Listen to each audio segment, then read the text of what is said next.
Good afternoon, everyone, and thanks so much for joining us today. I'm Sean Kish. I'll be your moderator today. We're really excited.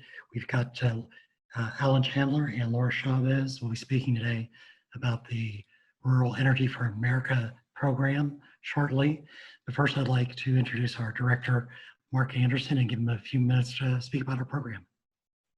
I'm going to be really brief today, if you can believe that, just because I think what Laura and Alan and Phil are going to be talking about today is extremely important, particularly for our rural Nevada companies. As you know, in Nevada, we have these population centers of Las Vegas and then Reno, Carson City, Sparks, and then we have these large expanses between major cities and cities kind of dotted around the state. And sometimes I get concerned that our rural companies don't always get, the level of services that happen in some of our larger cities. And I'm really, really grateful because of that. I'm very grateful for the association we've had with the USDA and for the Rural Energy for America program and the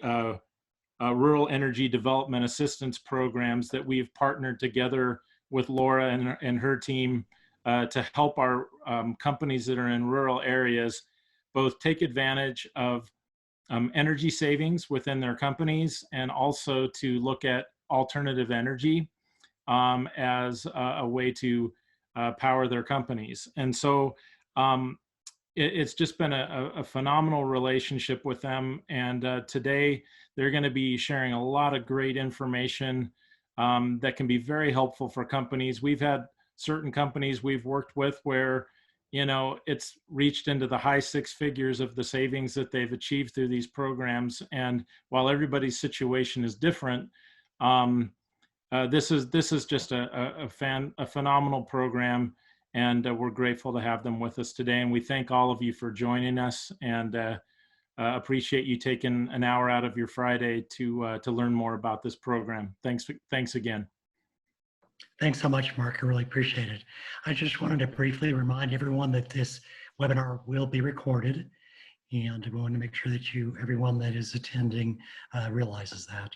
I also wanted to introduce my team member, Linda Schoen. She's helping to facilitate the webinar today, and we're going to ask anyone who has a question today to type it into the chat room. Linda will be monitoring the chat room, and at the end we'll have a question and answer period, and then Linda will be reading your questions during that question and answer session. First of all, I'd like to introduce Alan Chandler, who is the Director of the Business and Cooperative Programs here in Nevada for the USDA Rural Development. Alan is also a member of the Fallon Paiute Shoshone Tribe in Fallon. He also served for 6 years in the Nevada Air Force National Guard, during which time he also attended the University of Nevada, Reno. Upon graduation as a top scholar from the College of Business, Alan moved to Washington, D.C. and worked as a financial analyst for the Assistant Secretary of Indian Affairs at the Office of Indian Energy and Economic Development. Alan then accepted a position as an economic development specialist for the Division of Energy and Mineral Development in Denver. His responsibilities there included overseeing the Tribal Development Capacity Grant Program. Alan then had an opportunity to work in Nevada for the Fallon Tribal Development Corporation, where he held the position of Economic Development Director. While there, Alan worked to better the economic environment and self-sufficiency of the tribal community. Alan, thanks so much for joining us today. Yes, thank you guys for having me. I appreciate the introduction, and I appreciate being part of the webinar. I'm very excited that we got this going. Laura and I were just talking, heading in here, that all the hard work that we put in, is finally coming to fruition, and we get to share it with you all. And it's going from a workshop to a webinar, so we're extremely excited. So anyways, thank you, Sean. I appreciate it, and thank you guys for having us.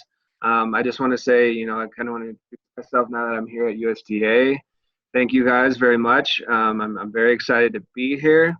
As you kind of heard from Sean in the introduction, you know, my background was really the first part. I'm going to kind of give some shout outs to the Department of Interior and the Office of Indian Energy and Economic Development. I supported the Indian Loan Guarantee Program, which supports about $80 to $100 million in business financing for Native Americans and Indian communities. Also within the Office of Indian Energy and Economic Development, I worked for the Division of Energy and Minerals Development. That office is great for people kind of on here, just to know if you're looking at doing any energy development in Indian country. They have the EMDP program, that's Energy and Mineral Development Program, that helps all the feasibility for energy projects and mineral projects on trust property for Native Americans. And then lastly, to follow up, just to support some more energy, I was in charge of the Tribal Energy Development Capacity Program. That's very exciting for anyone in the energy field. It was a great opportunity that we took advantage of in Indian country, where we had the ability to do business and regulatory capacity building. Along those lines, we saw the kind of emergency of the feasibility for tribal utility authorities. So in Indian country, that's very exciting. So any of you guys, I just wanted to let you guys know, you know, here in Nevada, we have Laura, who's the REAP expert, who we're very excited to hear from. But feel free to call me, reach out to me, you know, if you have any technical questions. I know Phil here, he's willing to help out as well. As our state director. So thank you guys very much. And also, I guess along the lines, as I do want to throw out, because I have to this out the state, is if you do have any work in Indian country and you want some assistance, we're happy to provide assistance as well. So you guys, thank you very much. I appreciate it. And thank you. Thanks, Chandler. I appreciate that. Next, I'd like to introduce Laura Chavez. Laura is the Business and Cooperative Programs Loan Specialist. She began her career at the USDA in September of 2006. Laura was initially a program technician for the USDA, and following several years of dedication and continued education, she was promoted to a loan specialist in May of 2015. During this time period, Laura received an associate degree in business and also became a certified Spanish-English translator and interpreter for the agency. Laura currently works in the Business and Cooperative Programs Office, where a majority of her time is spent in the Guaranteed Business and Industry Loan Program and the Rural Energy for America program. Laura works with lenders, business owners, and agriculture producers throughout the state to assist Nevada's rural communities access capital for business startup and expansion. While working in the business program for rural development, Laura has developed an overall knowledge of the many USDA rural development programs which are available to assist rural Nevadans.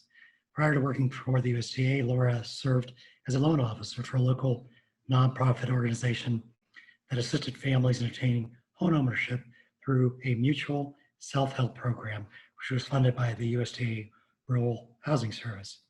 In her free time, Laura enjoys running, outdoor recreation, and spending time with her family. Laura, thanks so much for joining us today. I'm really excited about your presentation.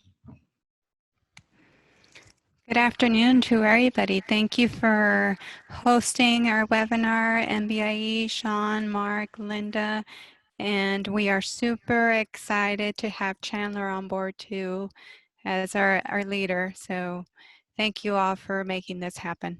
I really appreciate it. So let's start off with our Rural Energy for America program workshop. We are USDA Rural Development. We are a federal agency that is committed to helping improve the economy and quality of life in rural America. We offer a series of various programs, and we're divided into 4 groups. We are divided into housing. We have direct and guaranteed loan programs. We have community facilities where they're able to assist your local nonprofits, your public bodies. Water and waste sewer programs as well. Business programs, which is what I represent and where I work in. We have a loan guarantee program. We have various other programs for nonprofits, for other rural small businesses. And today I'm happy to present the Rural Energy for America program.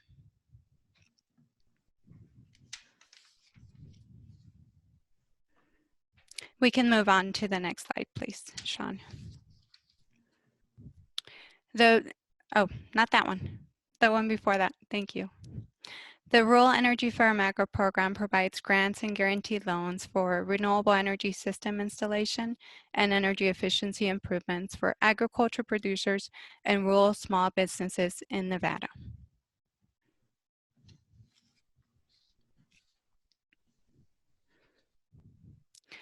Congress created the REAP program back in 2008 by the Farm Bill, combining the 2002 Farm Bill and the 2008 appropriations. This is a program that has been in the progress since 2002, and we have continuously received funding for the program.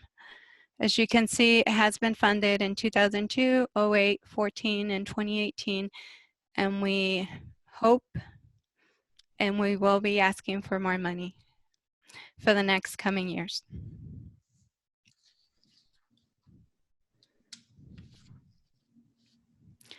There are 2 eligible entities for this program. The first one would be agricultural producers, the individual entity that receives 50% or more of their gross income from agricultural production. One quick observation there for agriculture producers, they do not have to be in a rural area. They can be located anywhere across the state. And the next entity you're looking for is a rural small business. Has to be a for-profit small business as defined by the Small Business Administration and based on the North American Industry Classification System, or NAICS codes for short. The rural small businesses do have to be in a rural area. A rural area for us would be 50,000 or less population. You're looking at the outskirts of not Carson City, but we do have rural Clark County and we do have rural Washoe County as well.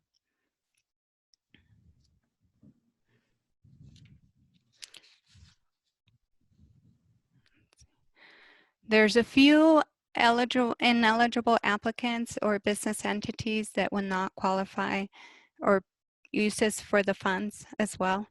I just wanted to point this out before we get a little further into the program, just in case you were thinking of using it for. The first one would be residential use. This is a really big question that typical question that we get. We are not able to use it for residential use due to our federal register, our mandate on a regulation for the program. There is a possibility if the business was located, let's say, in the same facility as the business, we would be able to provide a second meter. So 1 meter for the residential and 1 meter for that separate business entity. Hemp is another huge thing going on right now. A lot of questions are asked regarding hemp. We currently are not able to provide any help whatsoever with the Rural Energy for America program for hemp. Any type of hemp, any form of hemp production, or even if you're using hemp to turn it into another added value product, we are not able to help you with that.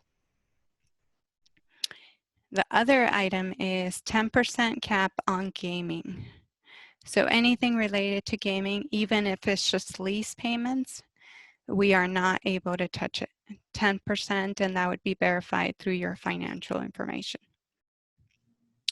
Nonprofits. Nonprofits are not an eligible entity for this program.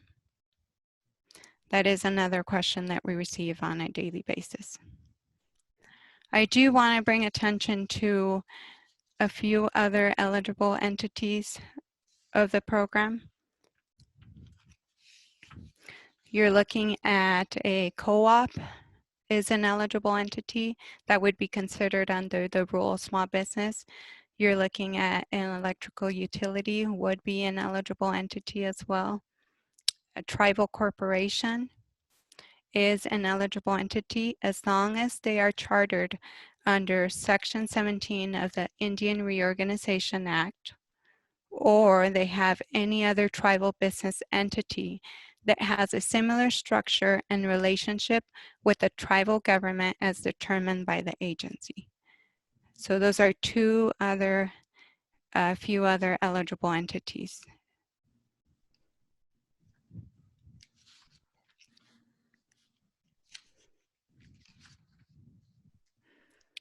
Grant assistance.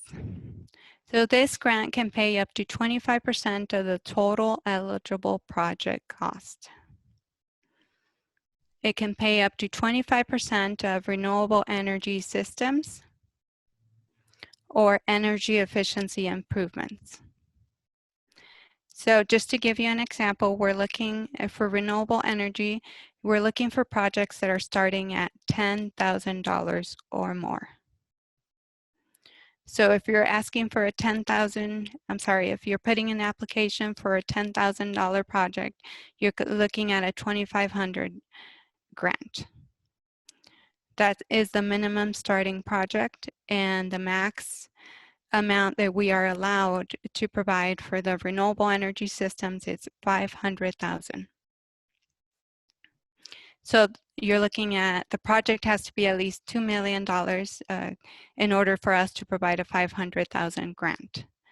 The project can be over the $2 million, but I'm only authorized to provide 25% of the total project cost. So now looking over to the energy efficiency improvements, again, the starting project cost for energy efficiency is $6,000. That would be an equivalent of $1,500 grant amount that you would be eligible for. The max that we are authorized to award for energy efficiency improvements is $250,000. Yes, the project can be more than the $1 million, but we are only authorized to provide $250,000 as a max, or 25% of the total project cost. And on this guaranteed loan assistance, I have a good partner out there that's helping me out, Live Oak Bank. We have Jordan Blanchard from Live Oak Bank on the line, and he's the head of energy and infrastructure lending that will provide a brief overview of the guaranteed loan assistance. Jordan, take it away.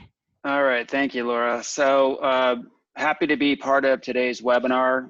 Live Oak Bank is headquartered in North Carolina, but we lend nationally. We happen to be the largest Rural Energy for America program lender in the country now for 4 years running and hopefully 5 years running. So the grant program is definitely more well known, but the loan program can provide a lot of key advantages, especially when you're looking at larger transactions. So where the grant is at 25% maximum, the loan program is at 75%. Where the grant program kind of caps out at, I think, 2 million is what Laura said, 1 and 2 million.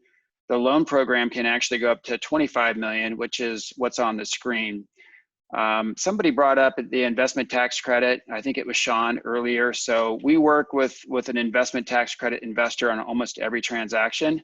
So an example would be you want to put solar, either build a solar farm or put solar on your facility. That qualifies for an investment tax credit. In the larger deals, that comes from a third-party investor. There's a lot of negotiation that has to go back and forth, but the loan program is very well suited for it. In general, the process works similarly, but who you apply through is different. So for the grant, you go directly to Laura. For the loan guarantee program, you come to Live Oak or the bank, and then we would submit an application to the local USDA office. So in that scenario, we become the USDA's customer, and the small business is our customer. Other things that you should know is I think the agency allows up to 30 years on solar projects or solar equipment. We generally cap out at 25 years, but there's all kinds of different loan options available, from quarterly adjustable to 5-year fixed to a full 25-year fixed rate. So any sort of commercial prudent financing terms are going to be available. You can use the grant and the loan program together. However, it still would be the maximum of 75% for the loan program alone. But what that would allow you to do is qualify for a grant for 25, maybe the bank does 50 because you got to figure out how to finance the other piece. And then finally, on the last 25 piece, most people think that that is just equity. That's not true. We can use other, either debt or other programs or federal grants, not REAP, but other federal grants. And in Nevada, we could actually use commercial PACE. So if you wanted to put a solar farm in a rural area and your county qualified for property assessed clean energy, you could use 25%, let's say, as PACE as your equity injection, and then we can make a 75% loan. So a lot of different structuring options available. Happy to answer any questions at the end of the presentation today, but look forward to talking to anybody that may be interested in a loan. Thanks, Jordan.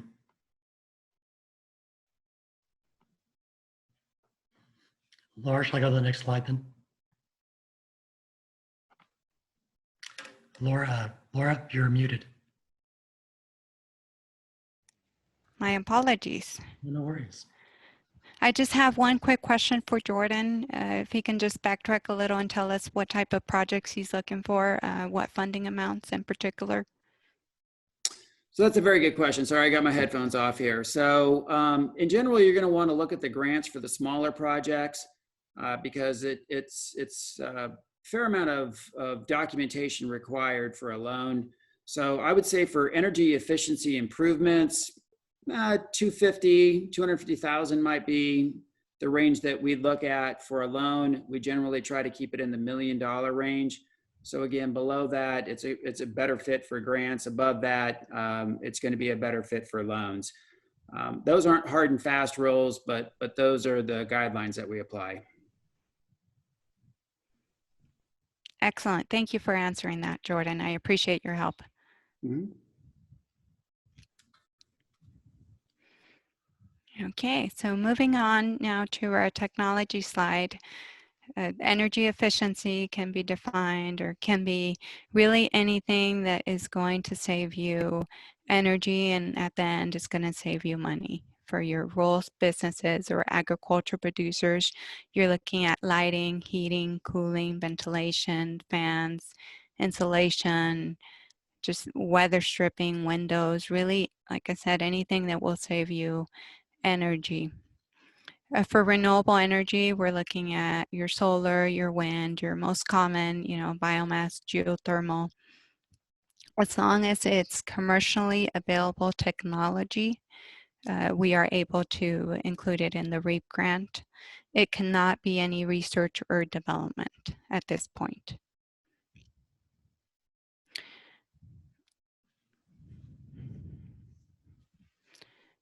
What is eligible?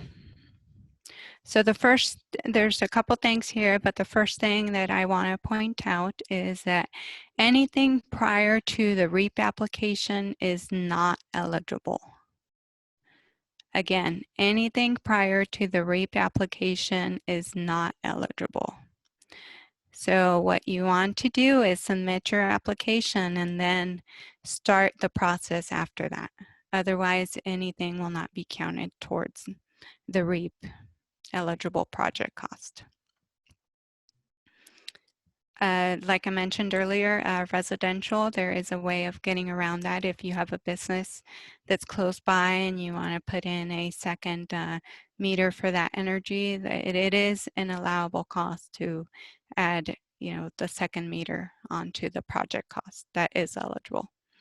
So looking at your eligible project costs, you have equipment, the purchase of the equipment, somebody you're going to pay to install it. It can be new or refurbished. Retrofitting as well. Professional services fees would be another one. Permit licenses, anything really to get that project going. Again, no residential equipment, farm, tillage equipment, used equipment. Vehicles are not an eligible use of the funds. Lines of credit, lease payments, payment to the applicant, the business owner, beneficiary, or relative are not eligible. So just to give you an example, sometimes there's businesses that want to save a little money and they have somebody else, they have their own family members, or they themselves do the work. That's fine. That's okay to do. It's just, if I can't pay you for it, so it can't be included as an eligible project cost, just to keep that in mind.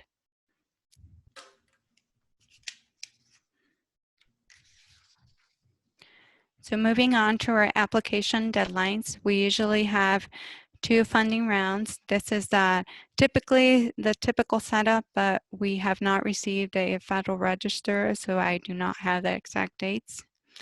But typically it's divided into 2 funding rounds. You're looking at October for the smaller projects, for the grants that are 20,000 or less, meaning you have a project of 80,000 or so, give or take.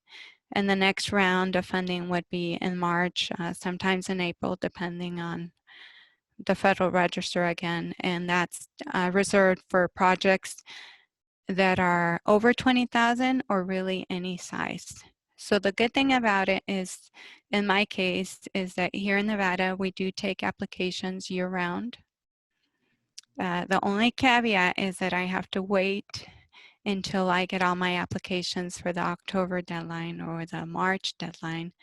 And then I turn them in, I score them, and then of course it's based on scoring after that.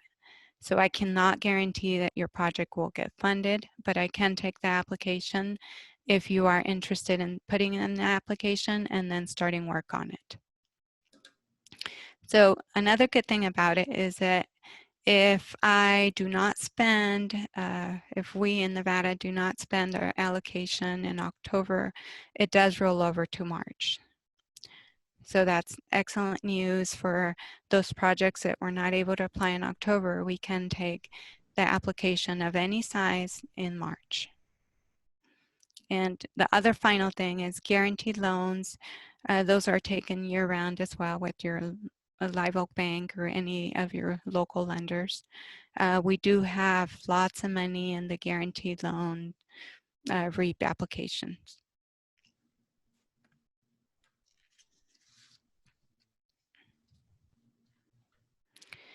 This is just an example of your application checklist, and I wanted to include it here in our presentation. That way you as a rural small business or an agriculture producer can look through it and have an idea of what it is that you need to submit in your REAP application. The other item that I do want to note and is extremely important is that you log in and you request a DUNS number. You request a DUNS number. There's a DUNS in Bradstreet, a certain website where you go in, and after you have a DUNS number, then you need to do a SAM registration.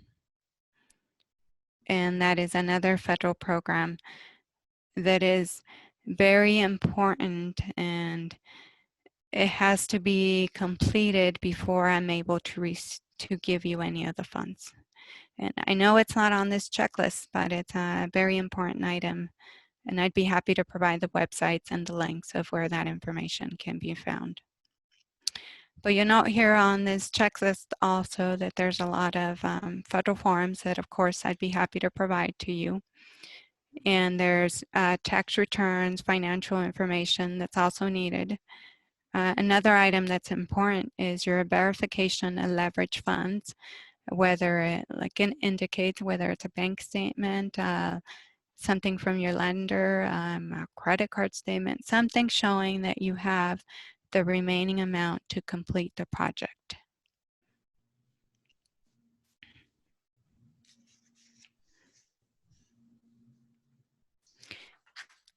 Also, a recent inquiry that I just received. Somebody was asking me if there is a application fee, and there is no application fee whatsoever. You have me here in Nevada as your resources.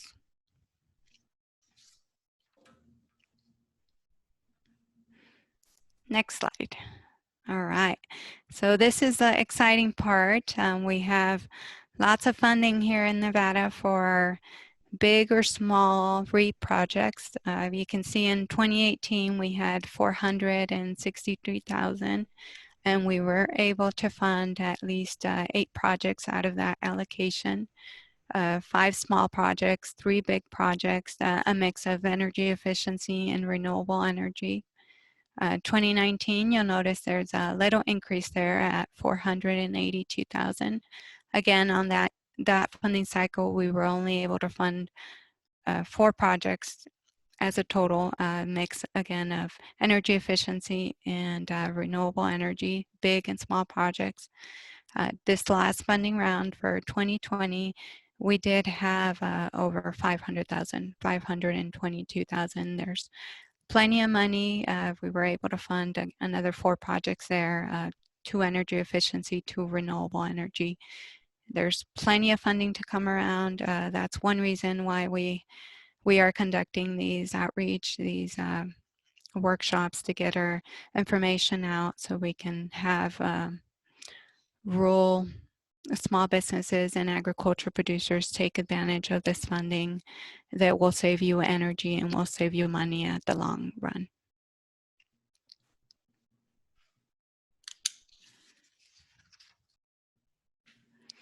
I have a few slides coming up ahead of a few projects that we have been able to work with NBIE and specifically Sean Ray, our team, to get them to help us out with energy audits or renewable energy development assistance.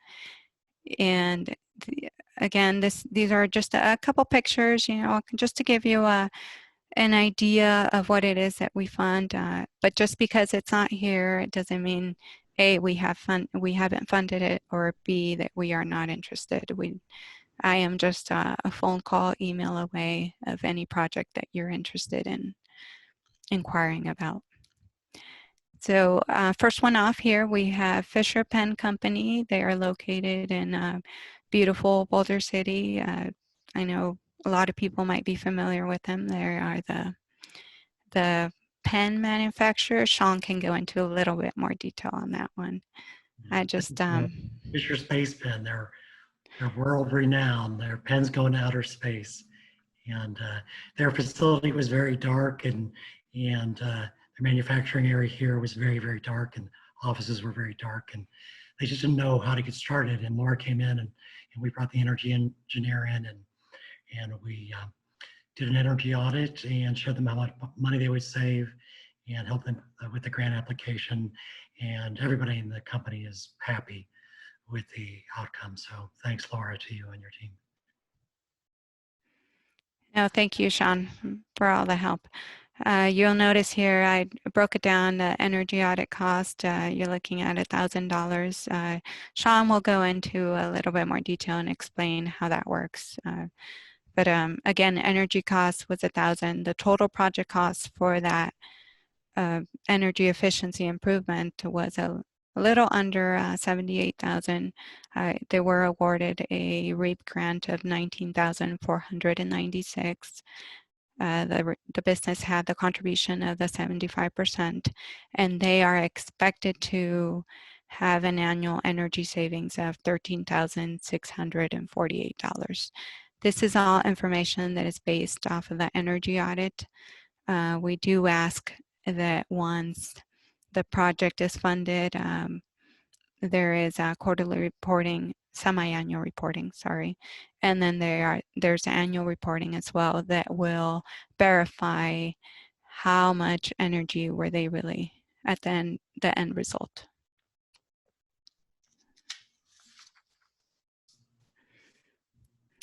Again, this is another project. This is U.S. Ordnance. They're located in the Tahoe Reno Industrial Center. They're a firearms manufacturer. And this Ray helped me out with this one.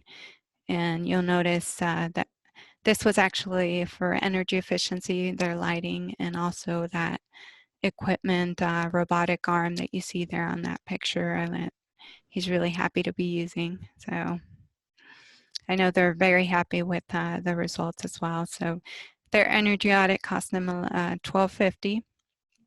Total project cost, you'll notice that it's a little over $1 million. But because of the limitations, we're only able to give them 25% of the total project cost, or $250,000 for energy efficiency. Business contribution, of course, is the difference, the 75%, and you're looking at expected annual energy savings of $24,555. So this is huge, lots of savings for them.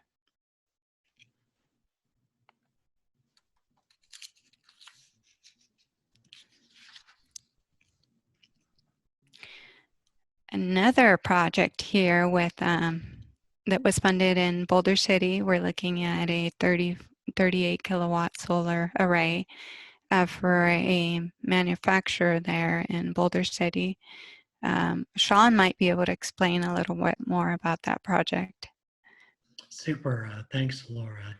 It's a fiberglass auto body part manufacturer, and again, they've got a lot of roof space here. They own this large commercial building, and they wanted to start generating their own power. Power prices in Boulder City are continuing to go up.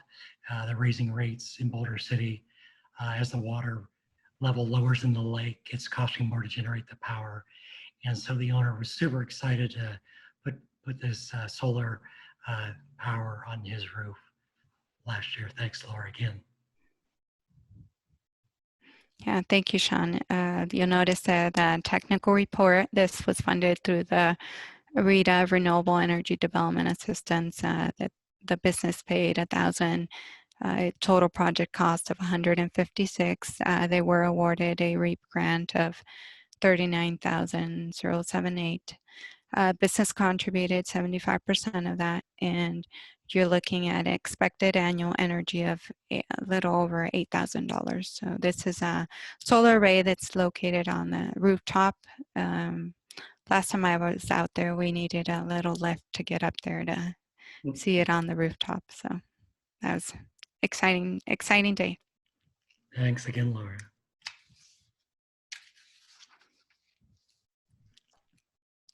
Another sample project here that Sean is also very familiar with.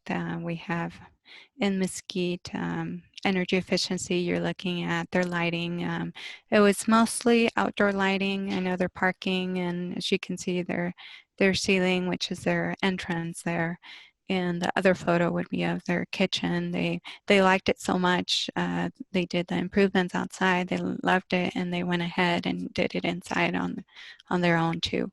And you're looking at their water heaters. I believe there's only 2 on there, but there was 4 water heaters, and their technical report or energy audit was $1,750. Total project cost of $173,000. They were awarded a REAP grant of $37,764. The business contributed 75% of that, and they're expected to save a little over $23,000 a year for this project.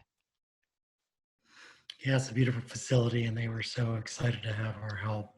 So thanks, Laura.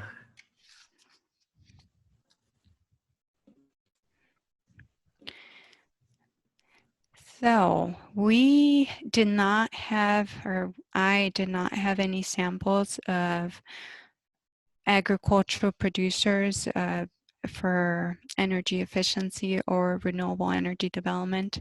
I know we have funded a couple in the past. I just did not have any pictures of them. And I love pictures because it has a really good story. It's visual, and we can all see it and hopefully relate to it.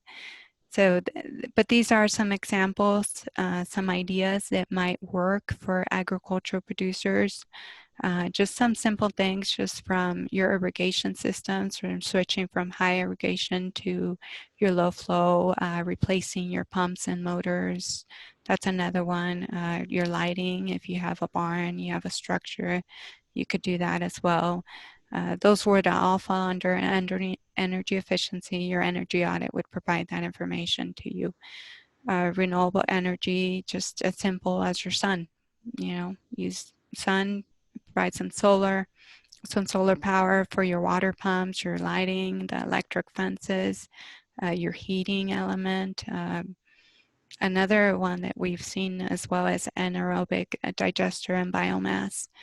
Hey, converting it into something that's going to generate you some energy and long run save you some money as well.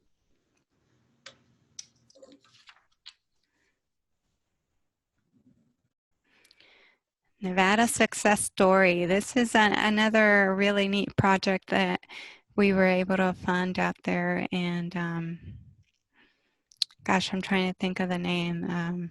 The Little Alien Inn. It's a couple miles, Rachel, Nevada. There you go. It's really close to Rachel, Nevada.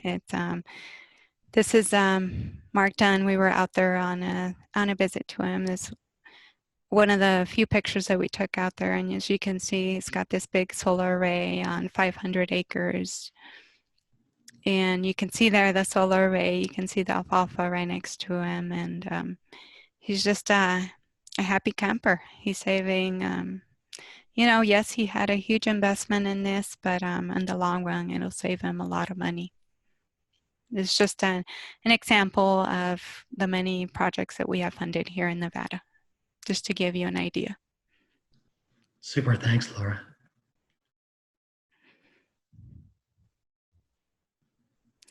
So servicing, this is the fun stuff. After you actually put in your application and you actually get your award, and I said, hey, come on, go on, come in, get your project completed. This is the obligations. These are the grant agreement components that you will be, per the Federal Register, our regulation that you would have to abide by. It would be, first off, you're looking at once you're in the process of completing the project, you have up to 2 years to complete the project, whether it's energy efficiency or renewable energy. You do have the possibility of having a one-time extension depending on the circumstances, of course. You would be obligated to provide semi-annual energy performance reports that would be due in July and January, and I would be your reminder every 6 months of those reports due. Another important item to note is that funds are dispersed on a reimbursement basis. And the other item is before I'm able to provide any funds or disperse anything, of course there's more federal forms that would be provided to us, and proof that you have already extended those funds as well. Another one for renewable energy, it's huge. We need the system to be up and running for at least 30 consecutive days before you request any other federal funds. Once your project is completed, whether it's renewable energy, energy efficiency, you are obligated to provide annual project performance reports. They are not due until 1 year after you have completed the project. And that's because we're going to be asking you on how much energy did you really use? How much energy did you really save? That's really important information for us. We'd like to know, was your energy audit correct? Was it not? What is it that changed? Did you have to modify it? Did the project, did it come to fruition as you wanted it to? If not, why not? What would you do differently? So those are it's just a one-page annual report. For energy efficiency, it would be for 2 consecutive years. For renewable energy, it would be for 3 consecutive years after you have completed the project, 1 calendar year after you have completed the project for servicing.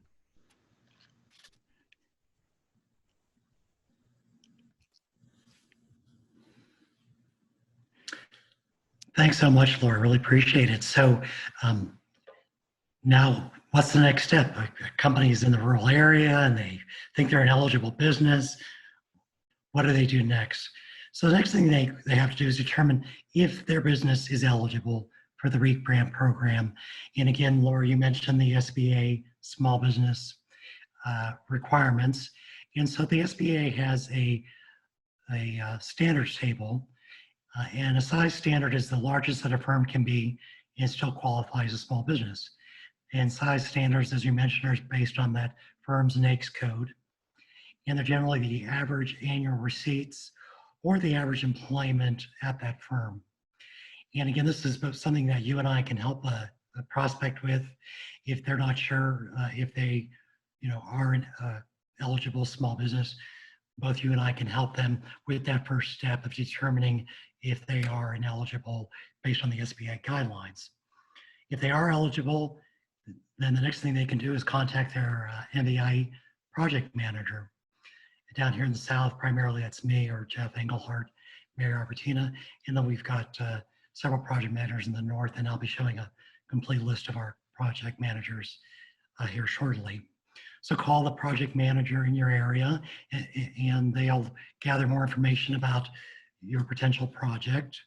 They'll also arrange an on-site meeting with an authorized energy engineer.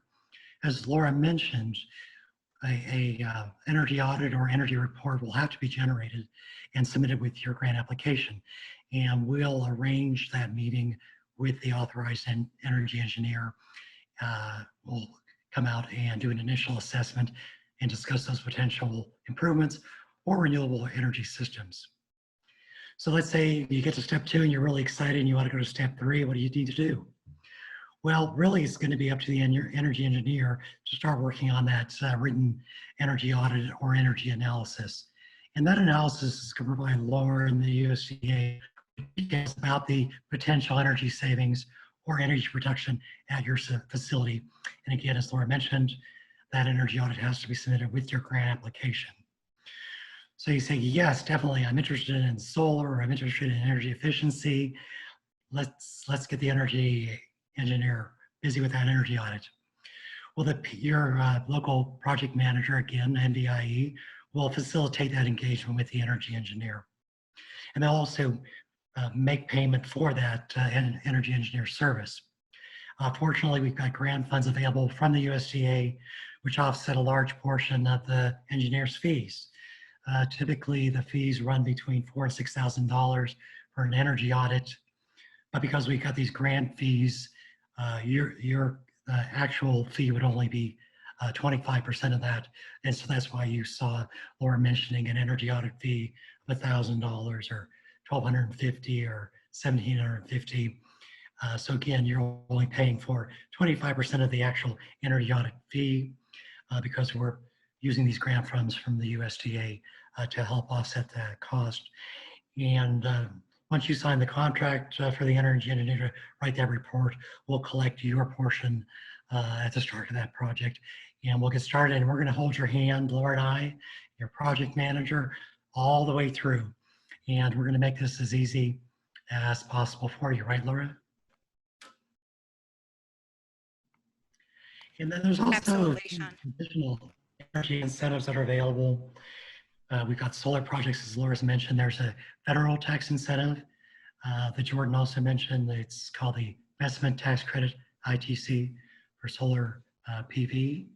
There's also a Section 179D tax deduction for energy efficiency projects. And those are both federal tax incentives. So you'd have to talk to your lender or your CPA about those. We also have a state tax incentive. It's called the Green Building Tax Abatement. So if you want to get your building certified as a green building, there's a couple different programs available. And again, the energy auditors we have can help you get that LEED certification. And there's a tax abatement, state tax abatement program that can, again, help you. There's also local incentives from NV Energy. They have a power shift program. And there's also a program for from Southwest Gas, a nice rebate program as well. And again, these can be combined. We've got clients that take advantage of both grants and local, state, federal incentives. So a list of the NDI team members. In the South, you've got Jeff Engelhardt, myself, Sean Kish, Mary Arbutina, our Deputy Director, Jeff Frum. In the North, we got Ray Gustafson, Marty Podnick, Tom Simpkins, and also Mark Anderson, our Director. And so primarily the project managers will be our primary point of contact, and then also Laura Chavez. So again, we're your dream team, right, Laura? Absolutely. Here's the information, Laura's information. She's your primary point of contact for this program. And they've also wanted to add Chandler's information on here as well. But again, Laura up there at the top, she's going to be your primary point of contact for this program. And I'm going to come back to these contact information slides. But again, we're going to start with some questions and answers first. And I'm just going to ask a couple of commonly asked questions. And then we'll open it up to questions from the attendees, Laura. Laura, can a agricultural producer or small business apply for both a REAP and RETA grant or energy efficiency and a renewable energy at the same time? Good question, Sean. Yes, absolutely they can. They can have one energy efficiency application and one renewable energy application at the same time and in the same fiscal year. Fantastic. And then do all the projects do you require an energy audit or technical assessment for every project that the grant application that you receive? The answer is no, technically no. It depends on the size of project, but the energy audit is recommended because it is helpful to know what are the best improvements and what's the best bang for your buck. Fantastic. And then how often can a company or agricultural producer apply for these grants?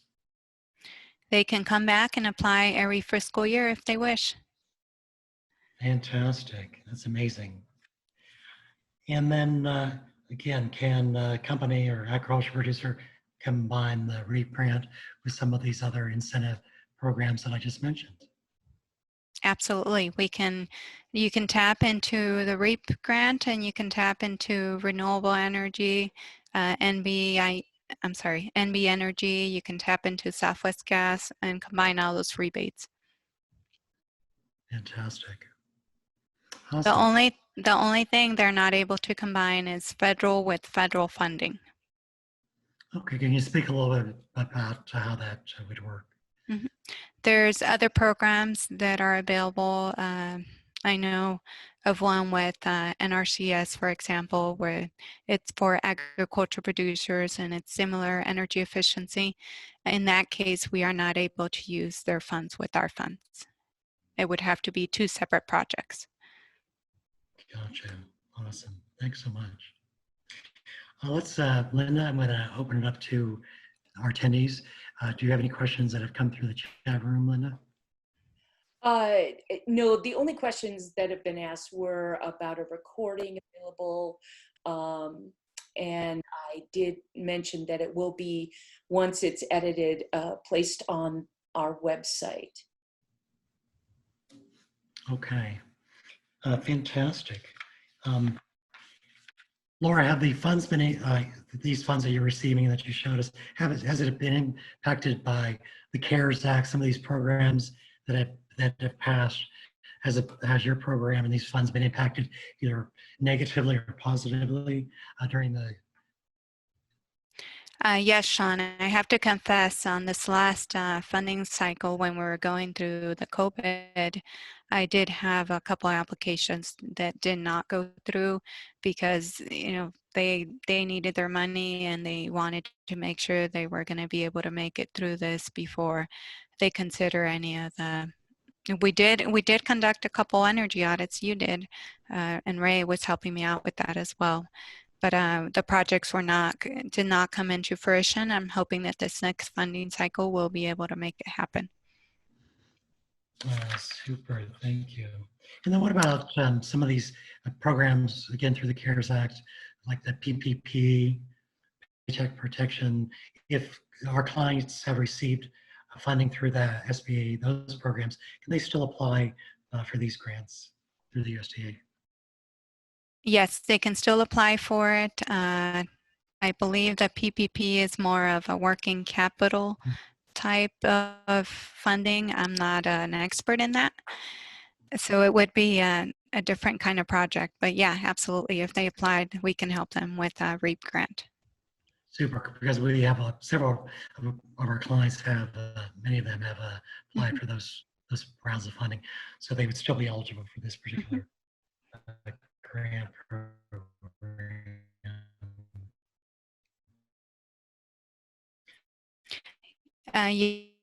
Yes. Thing that I want to make clear is that this is a nationwide program. This information, I'm the Nevada Energy Coordinator, but this program and this information can be found in other states as well. Super. And then I did want to mention that the energy efficiency grant is for existing buildings, because occasionally we do have clients who come to us who are building a new facility. I'm working with a client now, Ray and I, up in Fernley, who's going to be building a new facility. And so I just wanted our listeners to know that if they plan on building a new facility, this grant, the REAP grant, would really not apply to a new facility. Correct, Laura? Yes, for the energy efficiency component, it would not apply because there's really no existing data, no existing information of how much energy was used and what they can do to save energy and save cost. But for renewable energy, a new building, we can definitely help them with that. Super, thank you, Laura. And I did want to mention that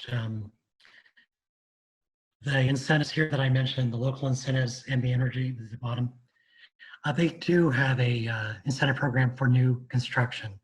And so if you're in the rural area and NV Energy provides your energy and you're interested in building a new building and getting some incentives for that, we can actually help you with that as well, because NV Energy allows us to do a building model and calculate how much savings you're having by putting in energy efficient lighting or pumps and motors and that sort of thing.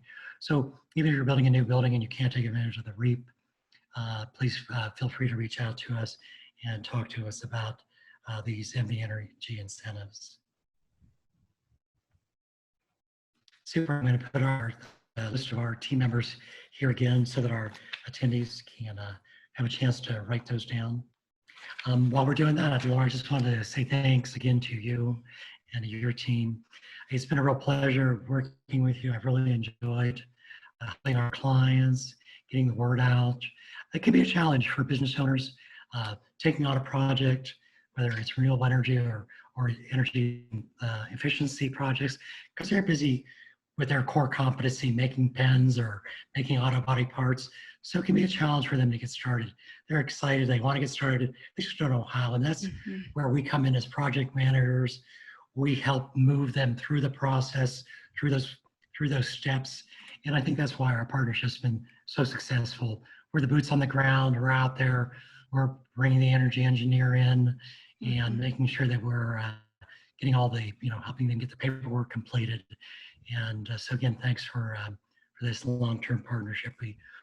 We're really excited to continue our success in this area. Absolutely. We appreciate you too and NBIE. This teamwork has been really helpful with our rural areas, and I know that it's much needed funding out there for our rural businesses and agriculture producers. Fantastic. Well, thanks again, Laura, Chandler. We really appreciate your time today and for putting on this presentation.